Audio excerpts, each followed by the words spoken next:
ऐसे नहीं बोलते बेटा, टीचर हमारा सिस्टम होता है ना, यहाँ से सिस्टम अपडेट कर रहे हैं, कोई कभी लॉगिन नहीं हो रहा है, कुछ अटका हुआ है। अगर मुझे आना होता है मैं कभी लेट होता ही नहीं हूँ, ठीक है, मैं हमेशा आधे घंटे 20 मिनट पहले ही पहुँचता हूँ, ठीक है। लेकिन यहाँ पे लॉगिन टाइम से होगा, और अगर उसमें कोई प्रॉब्लम आ रही है तो आप कुछ कर ही नहीं सकते, एंट्री नहीं करते इसमें, ठीक है। सब सॉफ्टवेयर जो इस चीज़ों में बवाल रहता है बेटा, ठीक है। तो ये मत समझिएगा, और मेरे लिए टाइमिंग मत देखिएगा कभी भी। मैं कितने भी टाइम पढ़ा सकता हूँ, मैं 2 घंटे पढ़ाना होगा 2 घंटे, 1 घंटे पढ़ाना होगा 1 घंटे, 3 घंटे तो 3 घंटे। मैं टॉपिक पर चलता हूँ ना, मेरा एक आइडिया है कि मुझे कैसे करना है, तो इसलिए घबराइएगा नहीं। मेरा काम है आपको कंप्लीट करवाना, ठीक, आपका काम है उसको कंप्लीट करना। बाकी जैसा मैंने कल भी बताया था कि घंटे मत देखिए, ठीक है, ये मत देखिए, और कल की क्लास के लिए तैयार रहिएगा, से देखते अपना नाश्ता पानी करके बैठिएगा, क्योंकि कल हमें मतलब जो भी हो हर एक टॉपिक को कल हमें खत्म कर देना है। तो चलिए, दूसरा है मिश्रित संदर्भावधि मिक्स्ड रिकॉल पीरियड।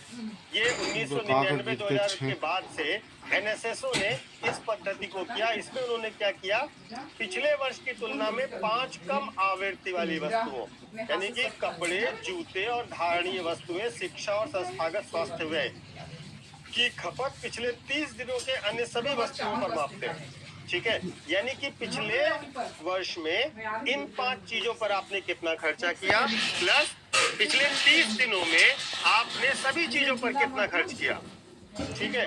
इसके आधार पर वो ये देखते हैं कि आपका एक्सपेंडिचर कैसा है।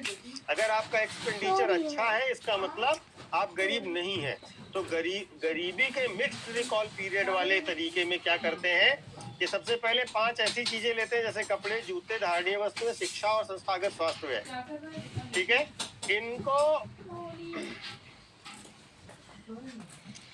इनको जो है कंपेयर करेंगे पिछले साल के आपके खर्चे से, प्लस इस साल आपने पिछले 1 महीने में कितना पैसा खर्चा किया है सारे वस्तुओं पर। ये सब मिला करके देखेंगे कि आपका टोटल खर्चा किस प्रकार से रहा, और उससे अंदाजा लगाएंगे कि आप गरीब हो या नहीं गरीब हो। तो 2 तरीके हैं, यूआरपी और एमआरपी आंकड़ों के संग्रहण के लिए भारत में गरीबी के। यूआरपी पहले होता था, ठीक है। अब भारत में गरीबी का अनुमान लगाने के लिए अलग अलग कमेटीज बनाई गई, जिसमें अलग अलग कमेटीज ने अलग अलग मान्यताएं, रिकमेंडेशन दी, ठीक है। योजना आयोग ने सबसे पहले क्या कहा था, योजना आयोग ने कहा कि 20 रुपए ग्रामीण गरीबी है प्रतिदिन, ठीक है, और 25 रुपए प्रति व्यक्ति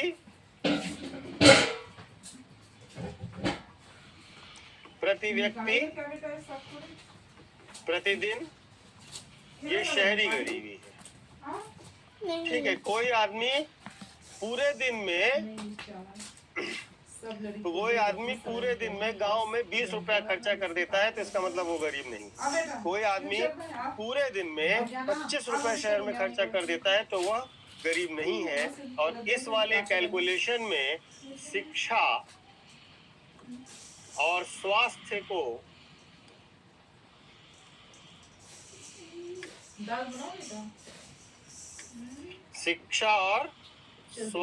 को शामिल नहीं किया गया, ठीक है। बाकी खर्चों में आपको 20-25 रुपए खर्चा करना है, ठीक है। ये था योजना आयोग का। दूसरा थे वीएम दांडेकर और रथ ने कहा कि ग्रामीण और शहरी क्षेत्रों को अलग अलग नहीं किया जा सकता, ठीक है ना। और उन्होंने कहा कि चाहे ग्रामीण क्षेत्र हो चाहे शहरी क्षेत्र हो,